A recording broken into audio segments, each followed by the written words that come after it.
Hi friends, ഞാൻ ചോദിക്കാൻ പോകുന്നത് നിങ്ങളുടെ ബന്ധത്തിൽ യൂണിവേഴ്സ് എന്ത് ഗൈഡൻസ് ആണ് നൽകുന്നത് എന്നാണ്. അതിനു മുമ്പ് ഷൈനി ക്രിഷ് ടാരോട്സിലേക്ക് ഏവർക്കും സ്വാഗതം. അപ്പോൾ അതിനായിട്ട് ഞാനൊരു കാർഡ് എടുക്കുന്നുണ്ട്. അപ്പോൾ ഫർഗീവ്നെസ്.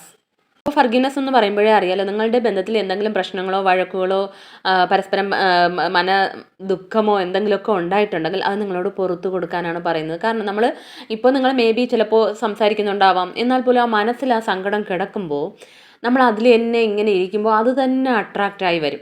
അത് തന്നെ നിങ്ങളുടെ ബന്ധത്തിലൊരു പ്രശ്നമായിട്ട് മാറിക്കൊണ്ടേയിരിക്കും. അവർ നിങ്ങളെ വിട്ട് അകന്നു പോകാനും നിങ്ങളെ ഡോമിനേറ്റ് ചെയ്യാനും ഒക്കെ സാധ്യതയുണ്ട്. സോ നമ്മൾ ഫർഗീവ്നെസ് കൊടുക്കുമ്പോഴാണ് അവർ നിങ്ങളിലേക്ക് വീണ്ടും കൂടുതലായിട്ട് അട്രാക്റ്റായി വരുന്നതും നിങ്ങളുടെ ബന്ധം സ്മൂത്തായിട്ട് പോകുന്നതും. അതുകൊണ്ട് നിങ്ങളോട് ഫർഗീവ്നെസ് കൊടുക്കാനാണ് പറയുന്നത്. നിങ്ങളൊന്ന് ക്ഷമിച്ചു കൊടുക്കുക.